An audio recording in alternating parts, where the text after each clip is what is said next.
So we started nuclear by killing people. And Mm. I think we just never got over that. Hello, everyone. This is the Space Café Podcast, and I'm Marcus. So, nuclear is bad, right? I think we can agree. Oh, I don't know about you, but this is at least the way I was brought up. Nuclear energy is a tricky way to produce energy. And I'm a child of the 70s, and this is the way I was brought up. But there's a little twist. The decades have evolved, and we as a humanity, and this is why we do this podcast, are branching out into new territory. That is space. And space is not Earth. And as we know, space wants to kill us all the time. And one of the main reasons it's pretty dangerous out there is the radiation.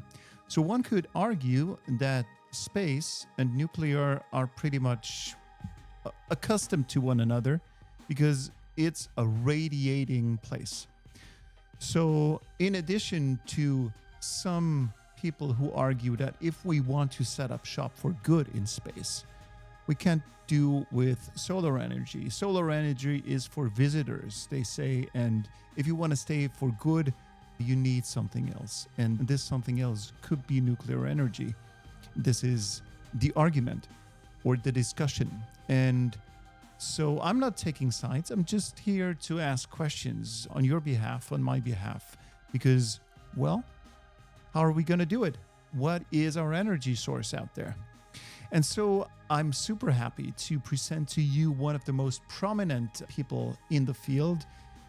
Dr. Bhavya Lal is a former Chief Technologist at NASA, an MIT trained nuclear engineer, and one of the architects of US space nuclear policy. She worked at the highest levels of government to shape how we power our future beyond Earth.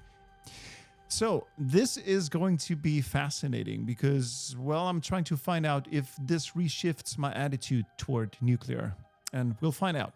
Before we do so, if you have anything you want to communicate in my direction, want to tell me, criticism, I'm highly interested in hearing your criticism, but also your love letters and whatnot. Please send them to podcast@SpaceWatch.Global. And now, my friends, without further ado, please welcome Dr. Bhavya Lal to the Space Café Podcast. Let's go. Good. Whenever you're ready, Bhavya.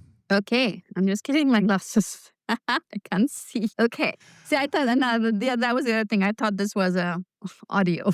So I normally have my nuclear earrings on and I don't. So sorry about that. I had these very cool nuclear earrings.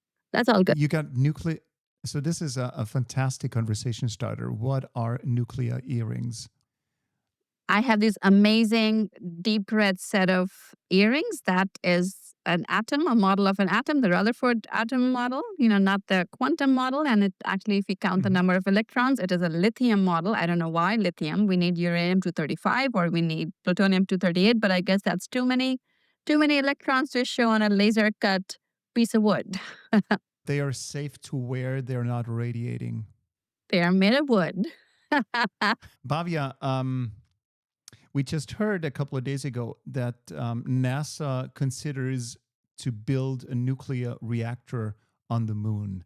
A good thing or a bad thing? Oh, I think, Marcus, it's an excellent thing.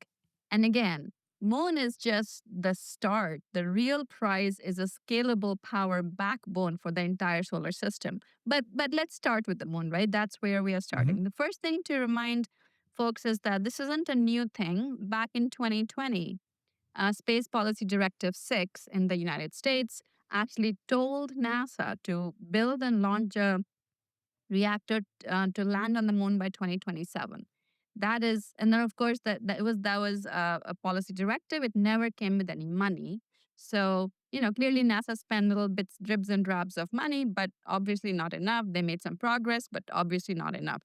So the other really interesting thing happened, and these are important things to know, is in November of 2024, a few months ago, NASA actually put a stake in the ground. It said it needs to have a nuclear reactor on Mars. And again, it didn't Mm. have a date and it didn't have a power level, but it did say that there is need for a power reactor on Mars. So, and obviously, a lot of what NASA is doing on the moon is preparing for Mars, right? I mean, moon is a proving ground, so it makes sense to have a reactor, tested, etc., on the moon. So when we go to Mars, we are ready. So those are two important things to remind people that this didn't come out. I mean, for those of us who follow space, this didn't come out of the blue. It's a series of things that have gone on. And again, to your question, why is it a good idea? I mean, so night lasts 14 Earth days on the moon, and in those times and inside the polar craters, where we expect to mine ice, the sun never rises. Temperature plunges to minus 243 degrees Celsius. That's as close to absolute zero as you can kind of imagine. You can try solar and batteries, but you'd need football-sized arrays and shipping Mm. container-sized batteries, right? I mean, Mm. remember the International Space Station generates about 100 kilowatts, and it is the size of an American football field. And then, of course, as I said, moon is just one place. The next place would be Mars, and Mars gets even less sun than the moon. Mars has dust storms, which can block sunlight for weeks. I mean, if you remember, the Opportunity rover basically died because it got too much Yeah. dust and Yeah. power ran out. And what nuclear does, it changes the equation. It gives you continuous high output electricity anywhere. Lunar craters, Mars and dust season. And again, it doesn't limit it to moon or Mars. Jupiter's icy moons, Europa. I mean, Europa has thick, thick, thick ice crusts, and we need to drill down to find, well, I hope life.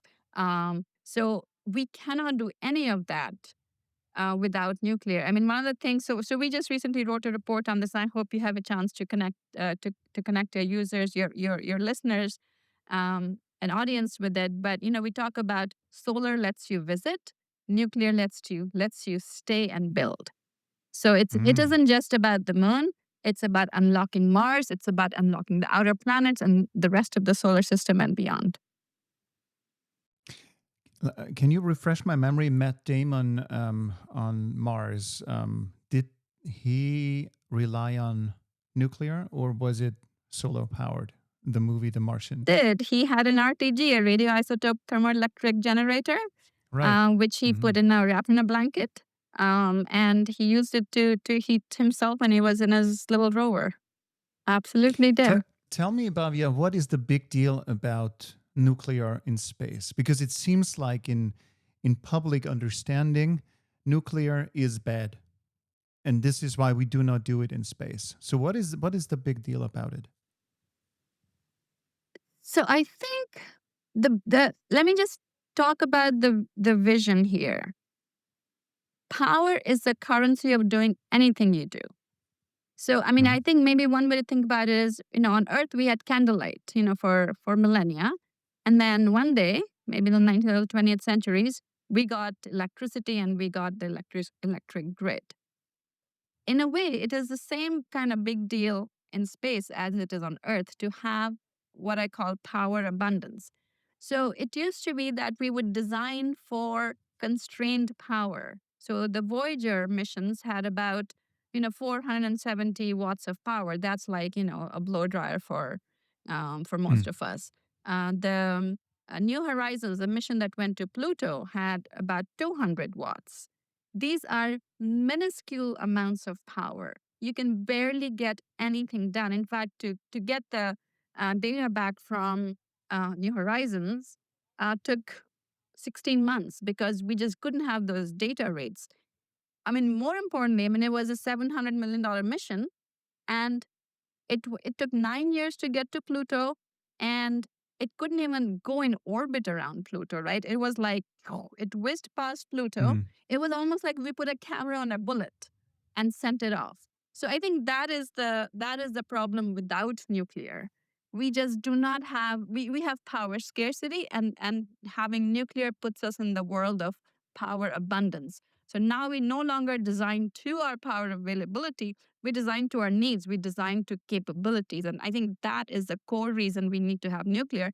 And to your point about, is nuclear bad? I mean, the space environment, and you observe that yourself, has incredible amounts of radiation, galactic cosmic radiation, solar radiation, and it's almost saying putting more radiation.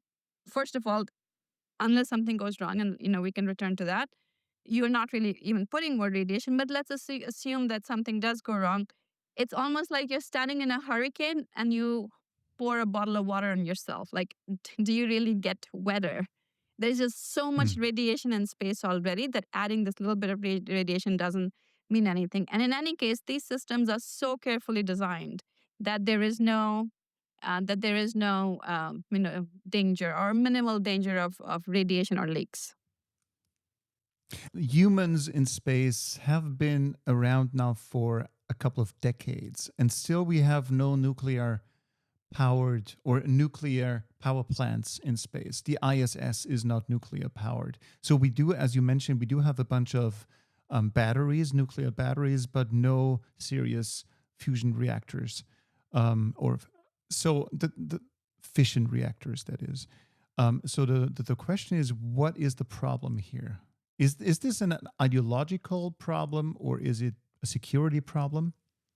Yeah. So, first of all, just a reminder that we did put a reactor in space in 1965. So, the United States has flown a reactor, and the Soviet Union has had more than 30 nuclear reactors in space. So it is already something that we have done for many, many decades. And I understand, China is working on nuclear reactors for space as well. But to your question as to what is the problem here, so yeah, so I mean, I think that we've had some challenges, and the challenges aren't really technological. There's no physics problem here, right? The challenges are, we've never really had a mission pull up until NASA put its stake in the ground and said we need nuclear power from Mars. So we didn't really need it. So we would develop, we would start, we would stop, and then nothing would happen. Another challenge we had was so again in 2000 we started a program at NASA called JIMO Prometheus, which was a 200 kilowatt electric, a nuclear electric propulsion mission to the moons of Jupiter. That was an overreach. So we didn't really know how to build even little things, and we decided to build a huge thing. And of course, before we knew it, it was too expensive, and it was canceled.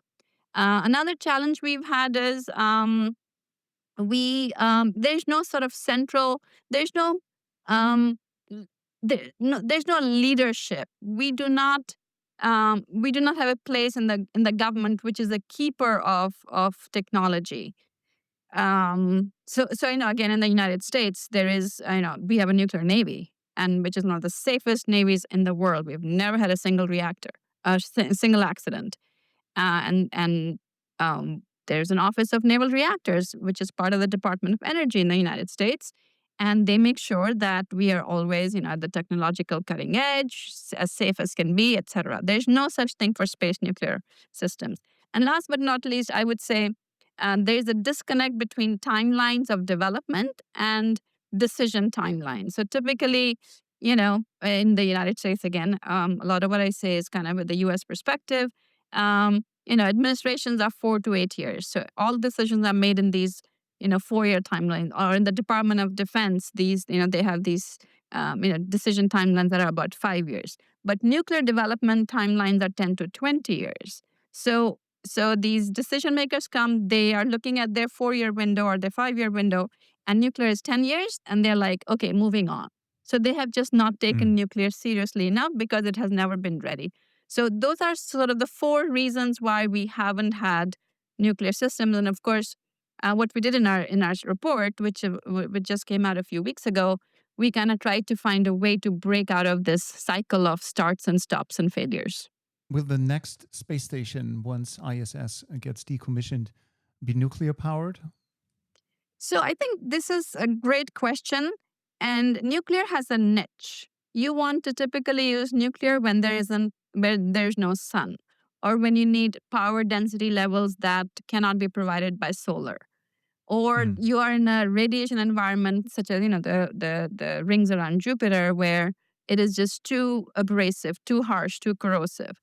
In Earth orbit, if there's plenty of sun, why would you use nuclear, right? You should be using solar. In places where you can use batteries, you should be using batteries. And you use nuclear when you need nuclear, when it Is it? enables some.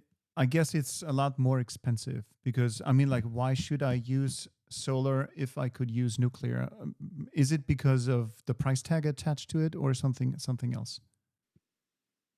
I think in the near term, it is a price tag. We haven't developed nuclear systems, but at some point when we will have it, and the costs are comparable, I think, and we can make sure that the safety levels are comparable as well. I mean, I think it would be neutral, but for the moment, nuclear is more expensive, so we just use it where we need it.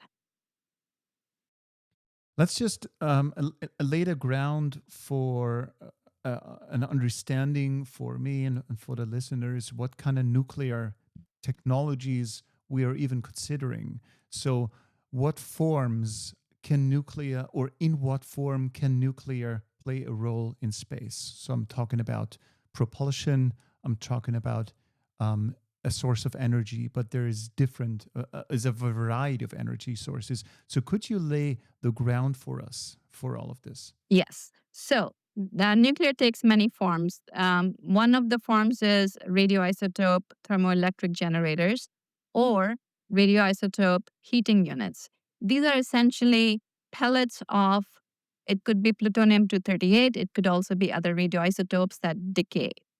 And the idea is that, this is natural decay of radioactivity of an element, and you just harness that energy. It could be alpha particles, beta particles, or gamma particle, although mostly it's alpha particles.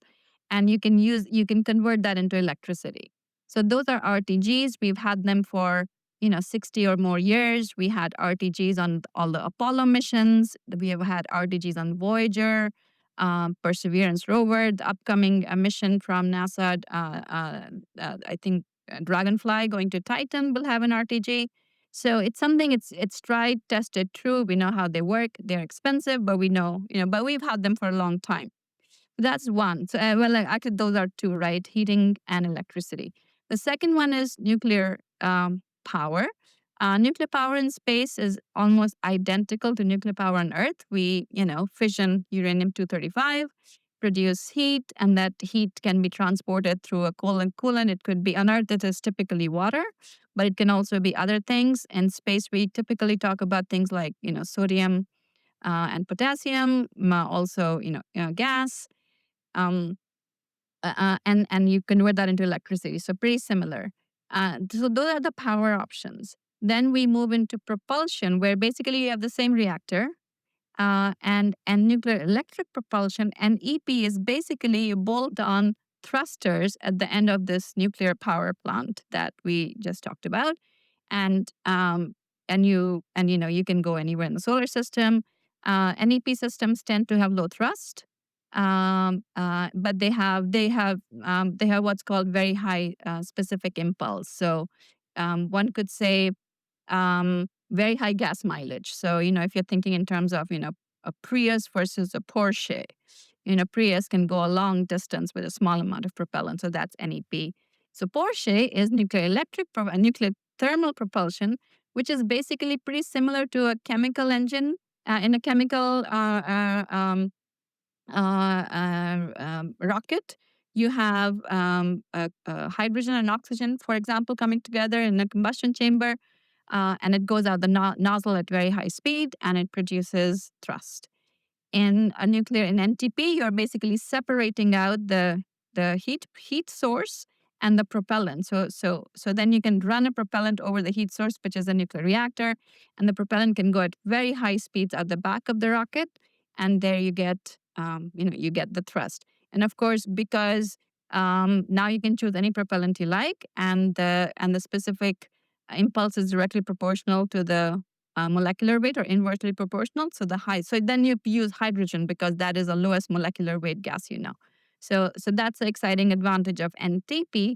And NTP gives you both high thrust and high specific impulse, although not as high as an EP. So that's why I use the Porsche versus Prius analogy, because Porsche takes a lot of gas, but it goes 0 to 60 in 3 seconds or whatever. I don't know the number. Sorry, I'm not a car aficionado. So those are, and then of Mhm. course now you can. There's things called bimodal systems which combine an EP and NTP in the same system, and I'm sure there's other exciting alternatives as well. Some people have talked about instead of having a solid core of uranium that fissions, you can have it's so hot that it's liquid and gaseous. So then you can start to get into really 50, 100 years out, and we can talk about that another time. Would just because you mentioned the Voyager probes, would they still be active as they are currently if they weren't powered with nuclear batteries over that vast distance of time? Is there any other form they could be powered with? I mean, nothing that we have. I mean, in principle, you can power it with matter, antimatter drives, and we all watch Star Trek, and there's warp drive, and so there's a Maybe lot of next year. imaginary things. But in reality, yeah, I mean, fission is the only thing that we have. And as you go deeper into the solar system, there is no solar flux. So not only could we not, and again, it also gets colder because as you get farther away from the sun, you have it's colder and colder, and the electronics will stop working. So both from the point of view of collecting the data, right? You need to power the instruments, which we won't be able to do without RTGs, but also we want to send the data back. So even if the Voyager missions kept on going in the solar system, um, and even if they maybe collect some information, although it's highly unlikely, they're not going to be able to send it back. So yes, and again, these RTGs Hmm. are, they have a limited life. I mean, they are decaying, right? So at some point, the radioactivity levels would be so low that they cannot generate any more heat, and then we will stop. And so then Voyager is dead. But for now, it's I think it's well over 20 billion kilometers away. It is outside the solar system, and it was only made possible because there was an RTG on board. Hmm. Speaking of solar, I'm imagining that solar has its limits the further away from a star you're traveling. So I guess solar is makes sense if you're in the vicinity, like Earth to the sun. But the further you go away, is there a place where you would say it doesn't make sense? And I guess it's most of the places in the universe because they are most of the places in the universe are too far from stars that solar makes any sense. Right. So I mean, solar flux reduces 1/r squared. So there's obviously enough on Earth. Um, I think we get maybe 1 kilowatt per square meter. If somebody should check the numbers. At Mars, it's reduced by a factor of 1/1.5 squared because it's 1.5 times farther away, or it's 1/2.25 compared to Earth. And if you keep going down, and by Jupiter, there's hardly any solar flux left, and then Saturn, Uranus, Neptune, Pluto, there isn't any sun. And in principle, you could be in the vicinity of another star, and then suddenly you can use that star's energy. But for the moment, for the next 100 years or so, while we are still kind of stuck to our solar system, we only have the sun to as our source of energy, and it is either that or nuclear. I mean, obviously we have batteries, but batteries don't last very long. The example I have is, there was I'm sure you know about this, the Huygens mission, which Yes. was, Yeah. Hmm. um, um, you know, again, a cost of about $600-700 million. It had no more than 3 hours of battery life, most of which was planned to be used during the descent to the surface. Planners expected to get at most 30 minutes of data from the surface. And again, hundreds of millions of dollars for 30 minutes of data. And again, another European mission, the Philae lander, cost about $250 million. It went into hibernation after just 60 hours of operating, after I landing on the remember. comet 67P CG, um, and it did not operate again. So yeah, so we spend a lot of money on our space missions, and we want to, as taxpayers, we should want to get more out of all the effort that our scientists and engineers put into designing these missions. More mileage out of our investments. So, but again, this raises, and so I keep coming back to the original question: why? if someone is investing hundreds of millions of euros slash dollars into something, and then you have a battery that lasts 3 hours, I guess the valid question could be: is no one thinking about alternatives, which of course I'm not assuming, or are legal and policy in place that do not allow for such considerations? I mean, but tons of people are thinking about it. In fact, this announcement from NASA is exactly because people are and again, it might seem that it came out of left field, but we have been investing in nuclear for a very long time. In fact, some of the studies that have been done show we've spent in the United States alone, more than $20 billion developing these systems, right? So we understand they're important. We have been investing in them, but I think what we haven't had until recently is a very strong mission pull. And I think the NASA announcement gives us that strong mission pull. Let me give you an example of a strong mission pull. So, I said at the start of our discussion why the Russians, the Soviets launched reactors. Why didn't the rest of the world? Well, they needed to follow the American fleet all over the world. They did not have radar systems that were very good from high altitudes. They needed to operate at low altitudes, but then at low altitudes, there was a lot of drag. So they couldn't, they needed something to keep the satellites in orbit. They didn't have good solar panels. So they had no choice but to use nuclear systems. Right. So that's why Soviets launched more than 30 reactors in the 70s and 80s. And that is a really good example of nuclear being enhancing, as in making something that we were going to do we could do with other means, but it's just a little bit better, versus enabling, where if you didn't have nuclear, you couldn't do it at all. And I think nuclear makes a best case when it is in that latter scenario. So, on the moon, as I said, I mean, there's 14 days of day, right? You do not need nuclear for that. You need nuclear for the 14 days of night, where the temperature plunges to near zero. And and again, United States and its allies are planning to be on the moon for an extended period. They will have humans. There's private companies that want to mine things on the moon.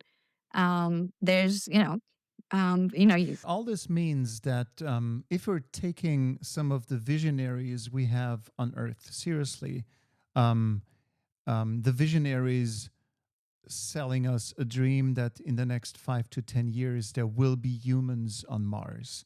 Um, um, if ever that is possible, that's the vision.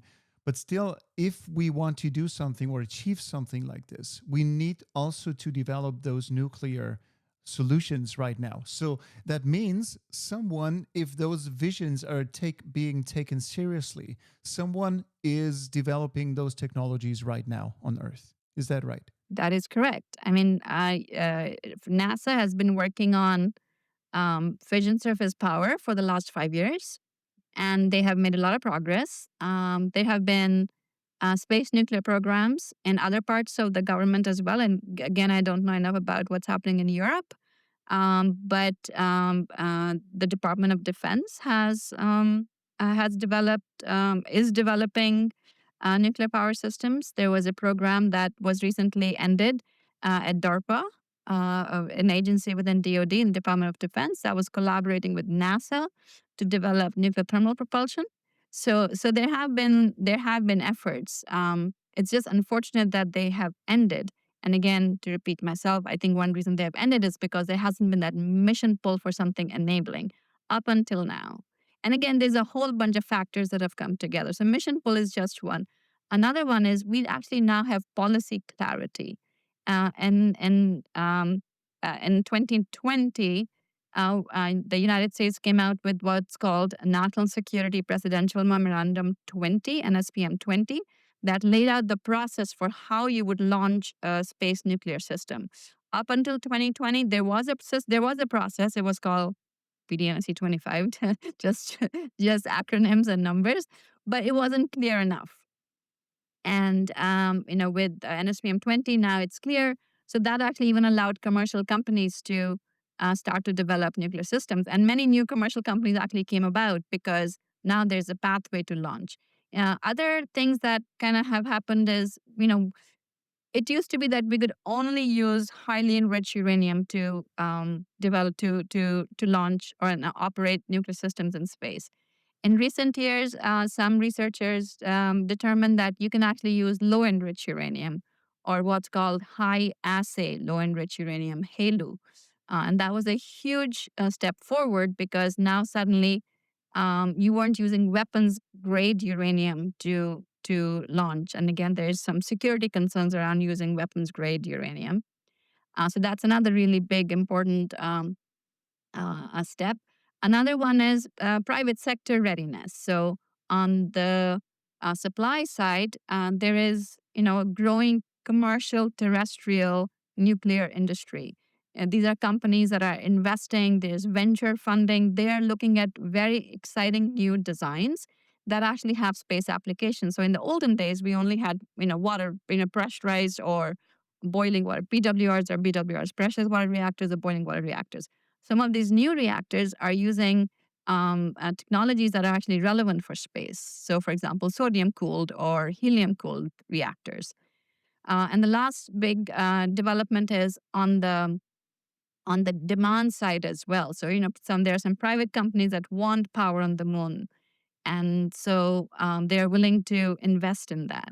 So a lot of things have come together that suddenly now we have, the sign that maybe this is the time where we can actually make things happen.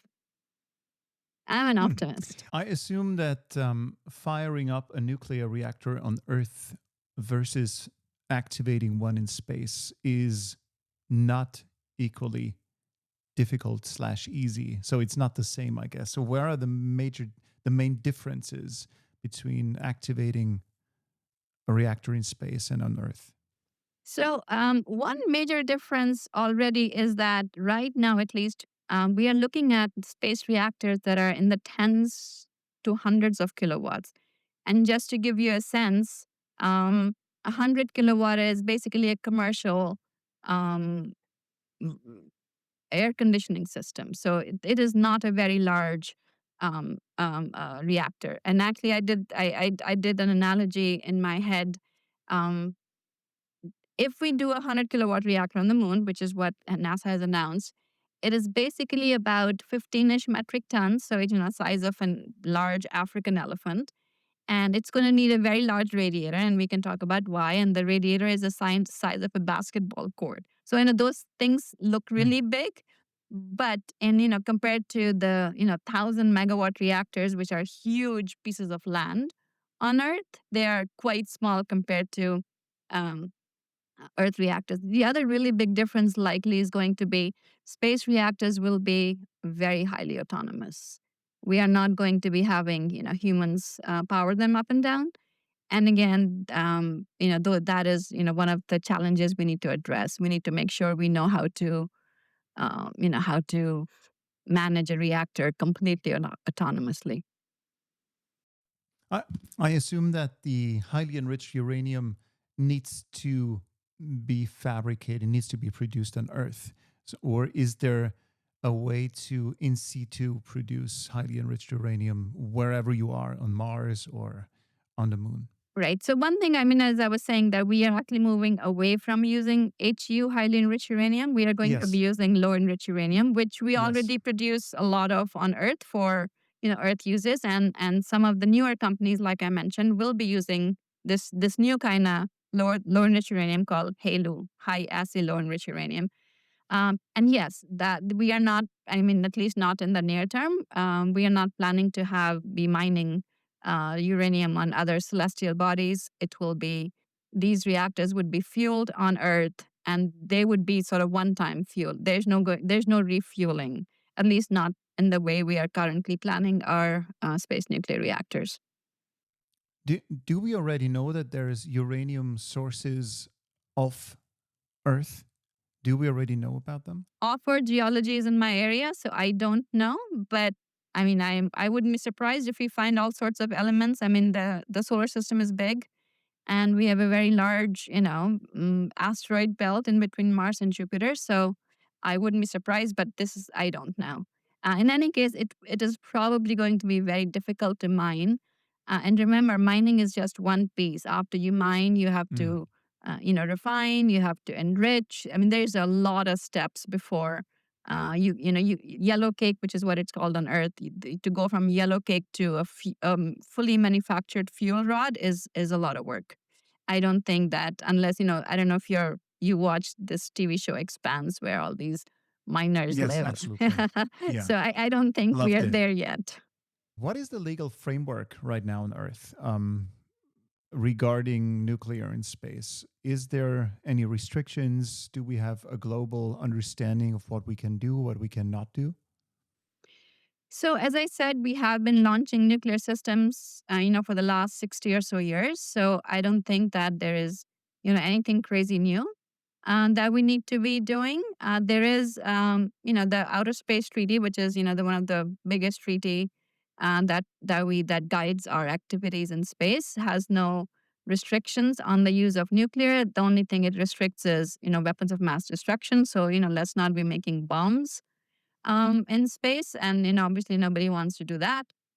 There's also a policy that I think is called um, Principles 4768 or something like that, that has a regime for safe operations. And again, these were developed by, smart people who know nuclear well. So they're very aligned with how we are thinking about launching nuclear systems. So there are no deal breakers, there are no showstoppers, and that's internationally, and of course at the domestic level in the United States. There is enough both congressional policy and executive branch policy that lays out how you would do this. So yeah, there is nothing that stops us from doing things in space. I mean, one thought that does come to mind is um, the Outer Space Treaty Article 6 says that every private sector activity must have what is that? Authorization and continuing supervision. So if the reactor that operates on the moon is private, which is what it seems, again, I don't have good insight into what NASA is planning, but let's assume that they're expecting private parties to launch these reactors and give them and basically sell power to NASA and others on the moon. There isn't any way to provide that Article 6 coverage, the authorization and continuing supervision beyond some minimal things. So I think we probably need to work through that. But there's a lot of work underway on that. In fact, I understand that there may be some executive order in the United States coming out that gives the U.S. Department of Commerce that authority. So I think we are working towards a Mhm. solution on that. Mhm. A very practical question I'd like to discuss. So I could imagine that once we're ready to launch something nuclear into space, nuclear other than a battery, but something more nuclear into space, what is the actual risk when launching nuclear materials into orbit toward Moon or Mars, and how is it mitigated?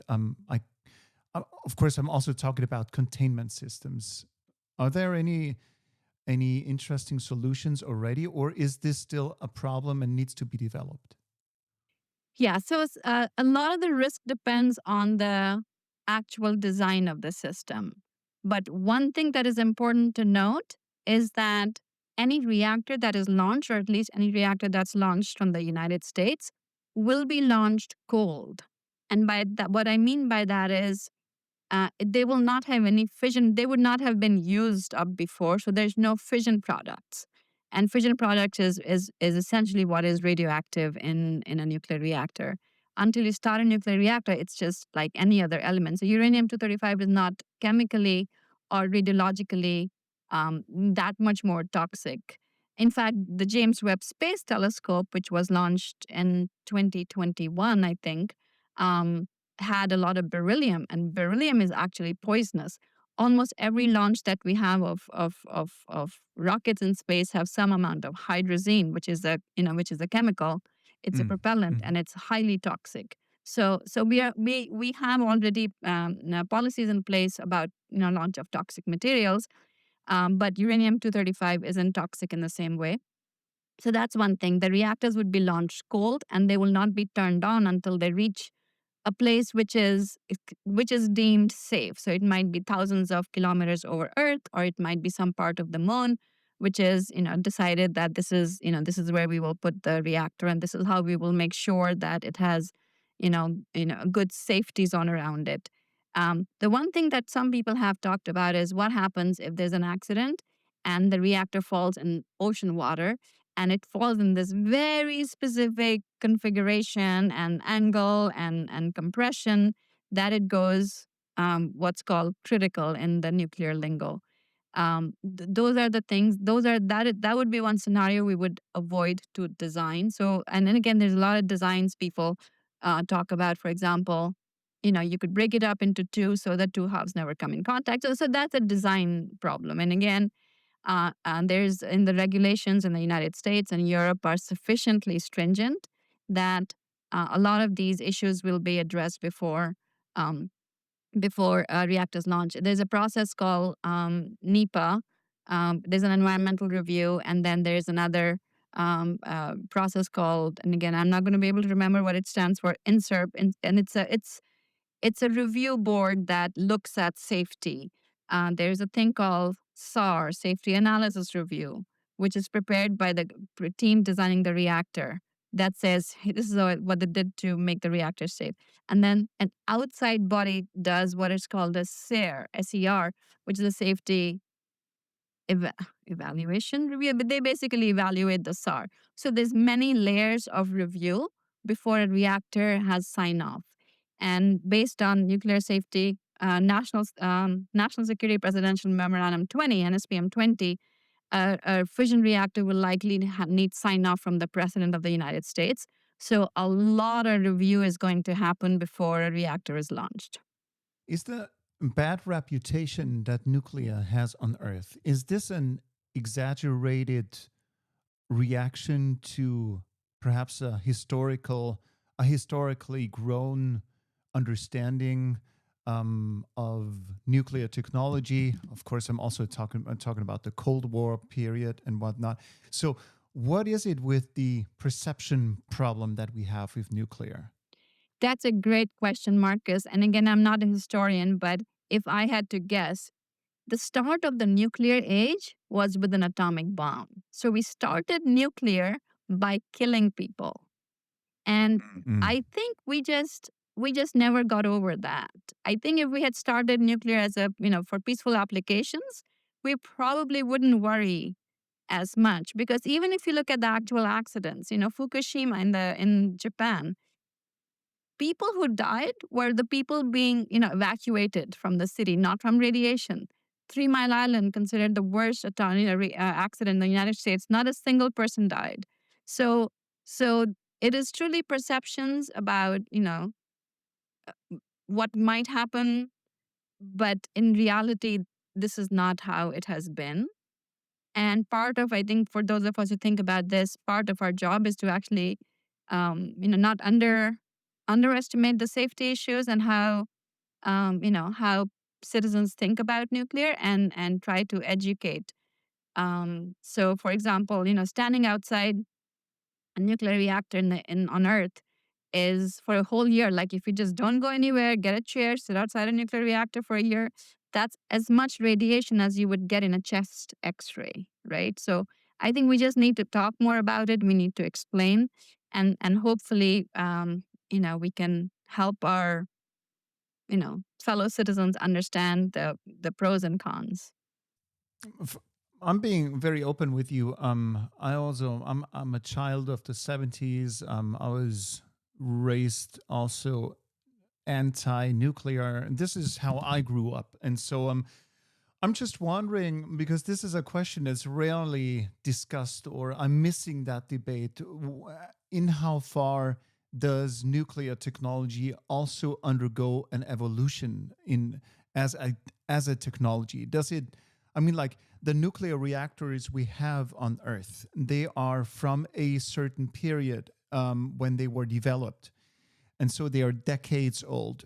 So are they getting safer? Do we're hearing that in China there is newer versions the sodium, I think sodium cooled reactors and whatnot. So is this technology getting safer? I think so. I am not completely current on Earth technology. I would say we are working harder for the reactors to be what's called being passively safe, as in safe without actively fiddling with knobs and things. So I think that's what happened with 3 Mile Island. In order to make things better, they switched off some things that made things worse, right? So I think the big lesson from those times was, can we do something that if something goes wrong, we just go, oh, don't touch anything, and it'll come back. Shut down by itself. So that's part of what I think some of the newer designs are, and we are trying to make them safer by making them passively safe. So that's one thing I know we are doing. But I don't think the old reactors are less safe at all, in that while they may need to be actively managed, that active management does happen. And most of the reactors in the United States in particular, I know more about, they're actually extending their lives because they are just working so well. So I don't think there is any reason to think that older reactors are not safer. Where's the big hurdle now? We're in the middle of a space race. This is a huge industry that is getting ever more momentum as we speak, and there are grand visions on the horizon as to what we can do in our vicinity, on the moon, on Mars, etc. Do you think that nuclear will play a role in the years to come, or is this still a niche technology that needs to find its place? I think the debates are more around how do we make it happen, not that if it needs to happen. I think we are, going to moon and Mars is something that the United States at least has decided to do together with allies in Europe and Japan and India and other countries. And as we go deeper into the solar system, as we try to do more things, we will need high density power. I mean, it's the same argument I made at the start of our discussion. If we had only candlelight as opposed to electricity, think of how little we could do. It is essentially the same idea in space. And as we want to do more things in space, we've kind of, done the little stuff, right? We've been to every planet in the solar system. Now we want to orbit every planet, right? Now we want to land on Europa. We want to dig through the ice. And the more of these things we need to do, the more we need a source of power that is, higher density, doesn't need the sun, can be taken more easily. And the other big breakthrough we've had is, or we will likely have, is that we will have heavier lift. So we can actually now take bigger things as compared with before, where everything had to be super extra duper light. So we were trying to make the lightest solar ship, solar panels we could make, etc. So now we can take heavier things, and nuclear reactors will likely be heavier than some of the other things. So yeah, so I think a lot of stuff is changing that we will have no choice. And again, even nuclear technology is evolving and getting better. So I'm very optimistic and enthusiastic. Love that. That's rarely heard that someone is enthusiastic about nuclear. So, um, but it's your job, obviously. So I'm very thankful for your wisdom and expertise.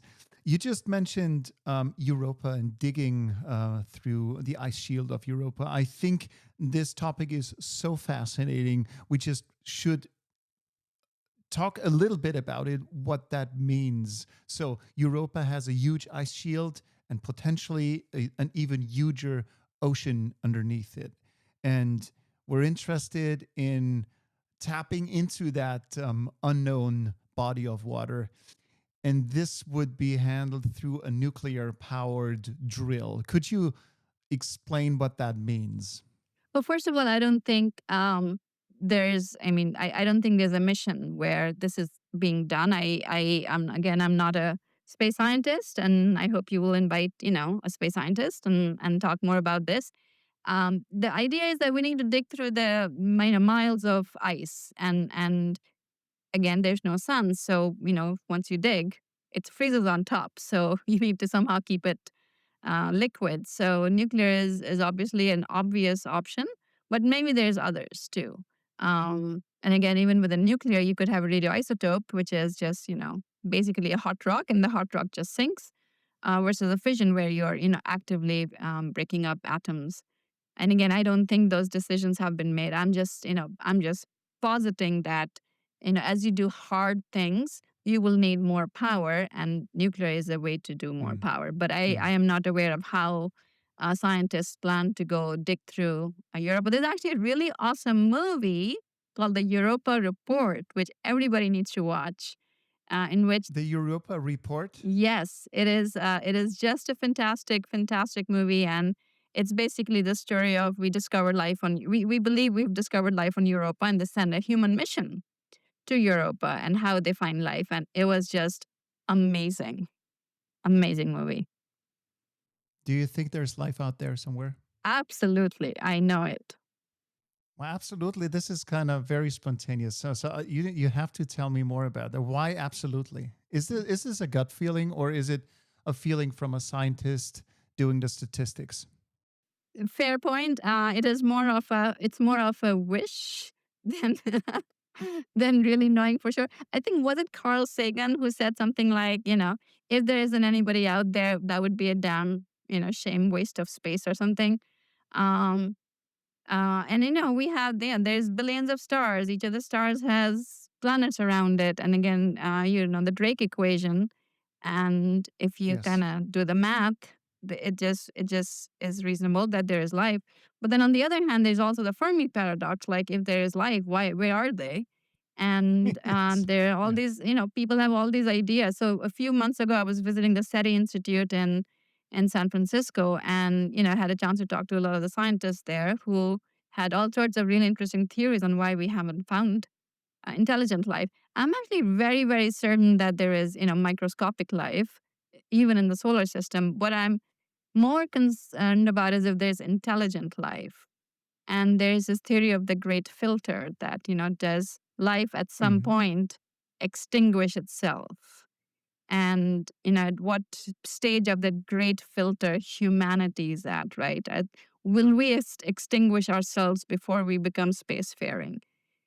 And has that happened? So that is a question that I do think about a lot. That, is there intelligent life out there? Because that is of way more interest to me. I mean, I think it's great. I mean, I think we'll find life in the solar system in this decade. I'm sure of it. But that's, microscopic life, whether it's on Enceladus or Europa or even Mars, right? I mean, it's important, obviously. But what's exciting is there's, Star Trek life. I like this great filter theory. I've come across it a while ago, and I think we are, as a species right now, we are trying very hard to not make it through that filter at the moment on Earth, because we're doing everything to extinguish ourselves. Um, so maybe this is a good moment to reconsider, because if we want to find life out there, and if we find life out there, that means that another civilization or another species was smart enough to make it through that filter. And so this should give us hope that we have a future, and there is a future beyond the mindless craziness that is going on our planet right now. I 100% agree with you, Marcus. In fact, if we find microscopic life, that is actually cause for some sadness, because it kind of gives you more data that, that more life has gone extinct than not. And maybe my optimism is trying to look past what you just said. Past the It seems that filter. our efforts to extinguish ourselves. And actually, that's why working on space gives me great hope. I mean, most of my friends and colleagues who work in space are just optimists. They look, they imagine a better future than the present. And, you know, all of us try to make us go past all of the craziness of what we see around ourselves today. this is my personal view on things. I think what we're experiencing right now is the last breath of an old system struggling to survive and knowing at the same time that the 20th century, the patriarchal, white, old men driven system is over.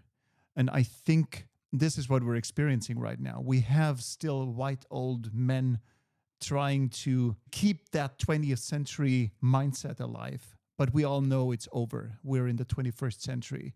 And I'm very positive that we're going to make it through it. Yeah, I'll stick to my knitting and stay an engineer.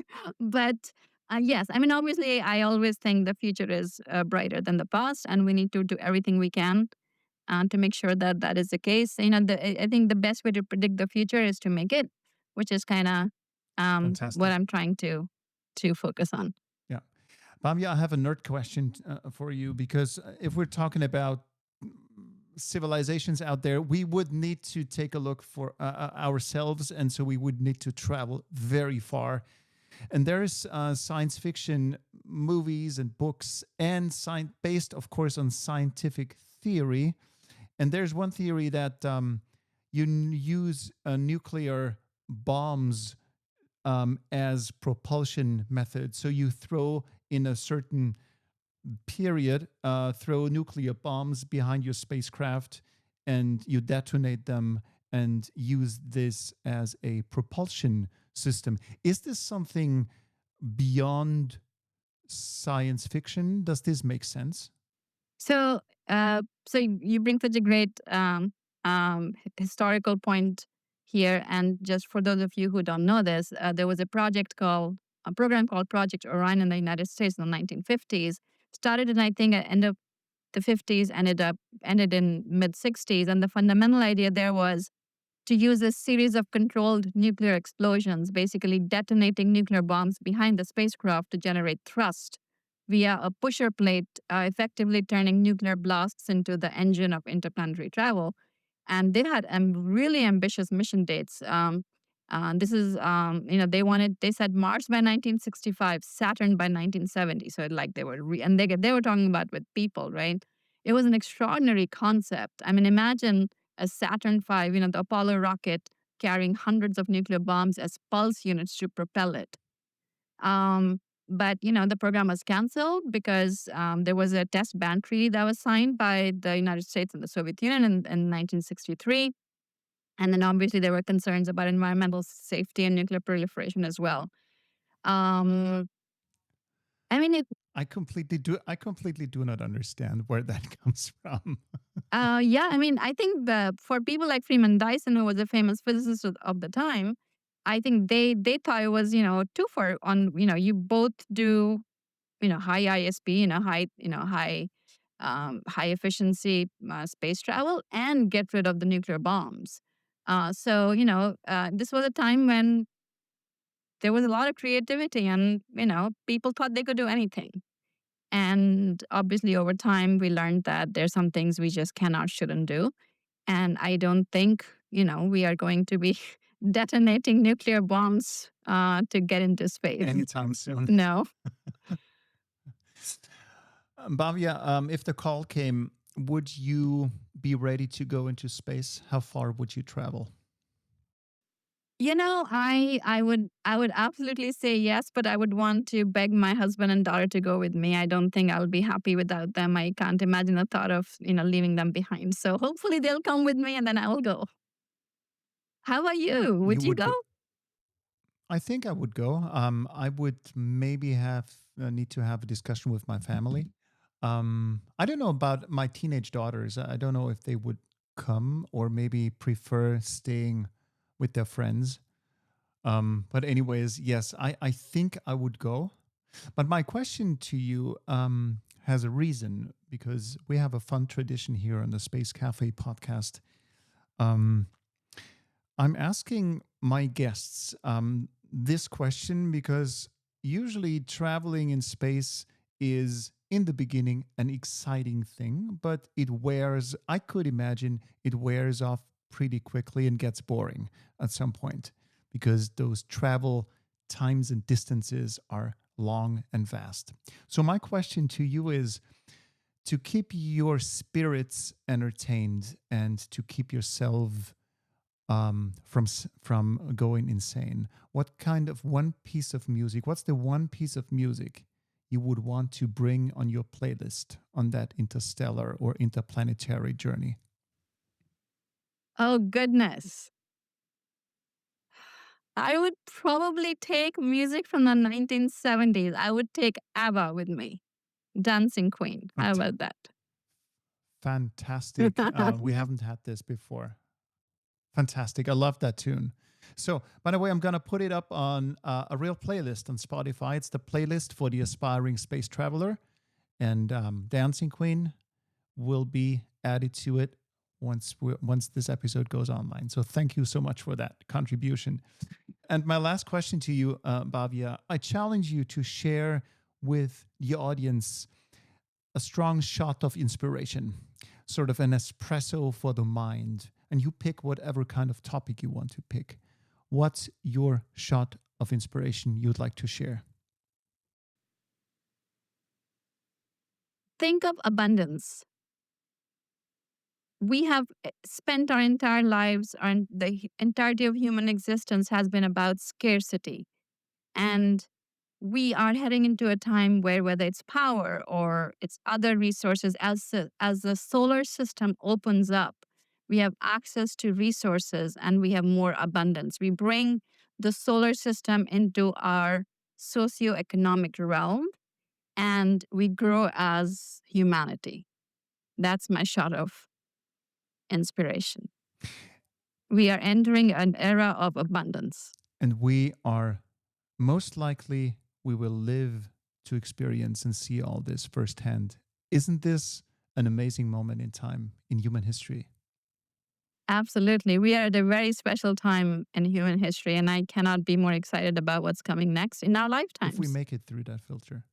If we make it through that filter, which we will, because we are working towards it. Many of us are working towards it, including you. Thank you.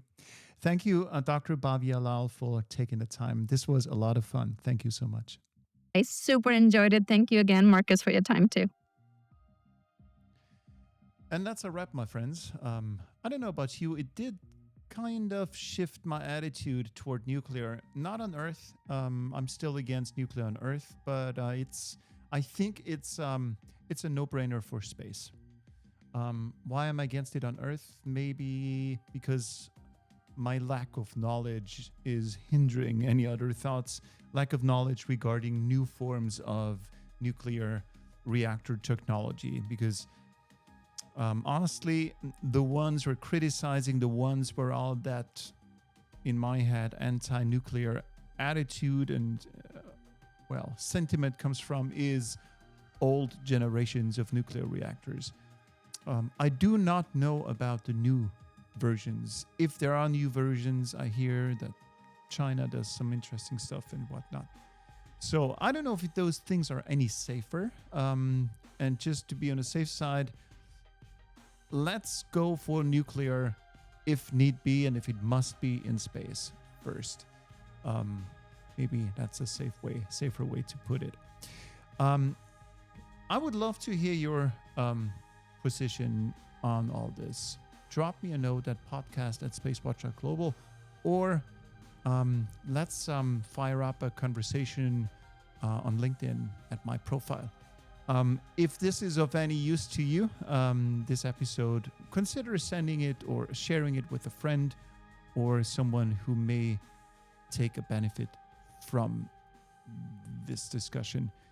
And without further ado, there's nothing more to say other than thank you from the bottom of my heart that you're still listening to all this. It's really a lot of fun to do this and a lot of fun to see the little SpaceWatch.Global universe grow. So thank you. I would like to reach out to you personally, but it's a little tricky. But thank you. I'd like to address you by name.